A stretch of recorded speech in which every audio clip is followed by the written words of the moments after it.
Assalamu alaikum everyone. You're watching MM5 TV program Zavia. My name is Fahad. Viewers, immigration has remained a critical factor for voters, not only in the UK, but around the world. According to recent polls, 58% of the voters in the UK consider immigration to be one of the top 4 most important, most critical factors in their decision-making when electing their representatives. This week, UK's Home Secretary Shabana Mahmood has announced sweeping changes to the immigration and citizenship legislations in the UK for more than 50 years. In order to sort of better understand these changes and the noise that this announcement has created around the UK, we're today joined by Solicitor Abdul Halim Sarker, who's a practicing solicitor and a barrister in London, who's been practicing law and immigration for more than 12 years. Thank you so much, Solicitor Abdul Halim, for joining MM5 TV today. Just to kickstart the conversation, can you tell us about the announcement that was made by the Home Secretary Shabana Mahmood this week? Thank you, Fahad, for inviting me to the television channel to tell you or tell the audience about the recent changes, what has announced by Shabana Mahmood. So, it is actually, you can say, is groundbreaking change of immigration rules. In the last 54 years, never something happened like such a scale. So,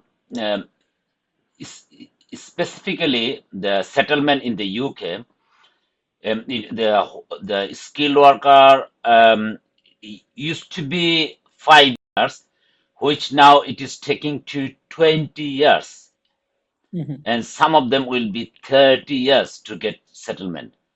It is beyond, imagination. So, however, that is for the skilled worker and for the people on the temporary basis, like the refugee, and it will not be affected to the people who are as a spouse of a British citizen or the European Union citizen, and all the overseas British citizen who came to the UK to settle. So that is the brief of the change. What will so there is some still there is a accelerated route, 3 years, 5 years, 7 years, 10 years, 15 years, 20 years, and 30 years of settlement. For example, someone will be able to settle here within 3 years.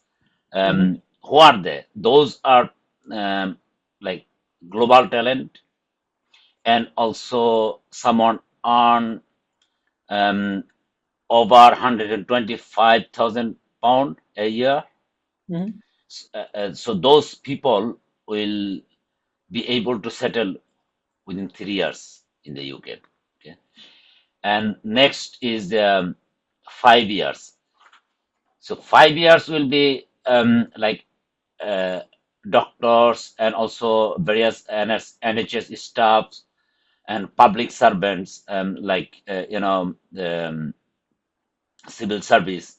So those people will be able to settle within 5 years in the UK.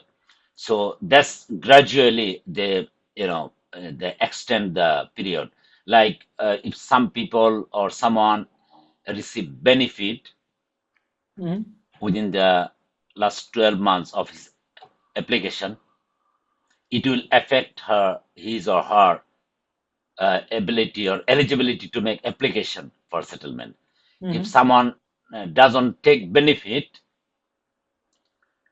that also will have an advantage. It is called integration and contribution, actually.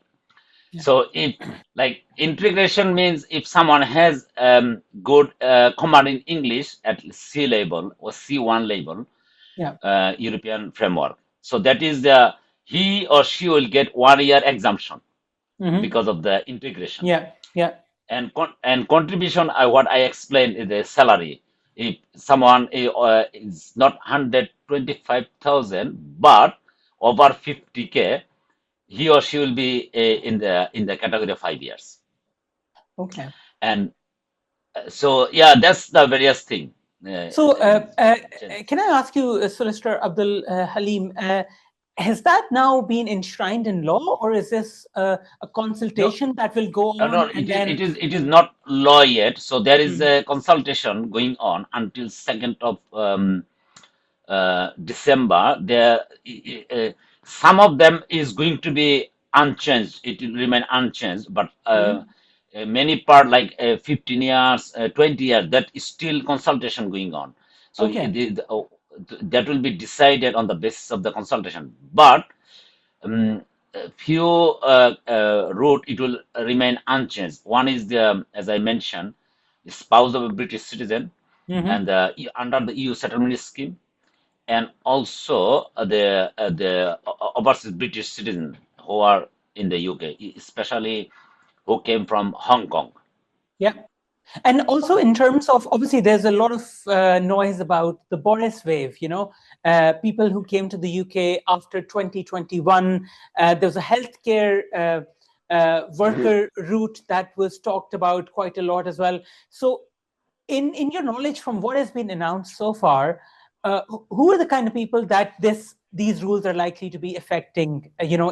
Are these people coming after 2021, 2022, specific worker Yeah, categories? Yeah. yeah, yeah. It is actually, generally UK immigration rules is prospective, not Mm-hmm. retrospective. Yeah. Generally. Yeah. So in that case, it wouldn't be proportionate or reasonable to put or enforce to the people who came earlier, like 2021, or who are almost eligible for the ILR, or Yeah. who are halfway. So it is actually based on the consultation. It will be time will be, I mean, set. The who will be within this criteria. For the care worker, already that route from abroad is stopped since last July, and in country will be stopped extension in 2028. Mm-hmm. So that's the care worker route. So there, within that, if someone eligible for the settlement, they will be able to settle in the UK. And from your experience, obviously, as a solicitor practicing in the UK, you would see that the concerns around immigration, they're at the forefront in the media and the newspapers, and with these recent changes that are being announced, UK would be one of the toughest in Europe when it comes to immigration and settlement. So, what sort of implications do you think this is going to have on communities and on the economy generally as well? Well, this is, yeah, you rightly said it would be one of the toughest route or its toughest situation in the UK. Or otherwise, you can say the government trying to make it less attractive for the migrant to be here. However, in the meantime, you notice they are inviting high potential, global talent, innovative entrepreneur, and so high earner. So that means what they are trying to make it less attractive for the low skills people. And also is called a Danish model for the refugee. So, the refugee used to get settlement after 5 years. So now due to the overhauling of these immigration rules, this will not be the case for anymore. So they Yeah. will go to 20 years route. So the main purpose to make it less attractive the UK for the skill or low skills people. Yeah. And my final question to you, Solicitor Abdul Halim, is people who are in the UK on visas and they're concerned about what's going to happen to them. A lot of this seems to be up for discussion in terms of the definitions. Public sector, NHS is fairly clear, but what other organizations would fall under that category? What about the private sector? Obviously, Tier 2 and work permits already have very specific salary thresholds and very specific mechanisms by which sponsors, can sponsor overseas workers. So people who are on a visa in the UK and they're concerned about this, what would your advice be for them? Obviously, you mentioned that this would go into a consultation as well. So there would be an opportunity for organizations or individuals to sort of contribute or raise their concerns or voices. But what would your advice be to both communities as well as individuals who are on visas in the UK and they might be a bit worried about what would happen to them in the future? So I would like to convey the message that it shouldn't be, too anxious wait until the announcement proper, publish the document, what exactly they define. Because UK immigration rules is one of the very critical, complex rules. So it is not the end. You cannot say it is the end of the matter. It could be the start of the matter. So you probably heard about the Rwanda policy, this and that. So whoever already in the UK, I would advise to keep calm and wait, see what is going to be published by the Home Secretary after the consultation. Then they can decide what to do, what not to do.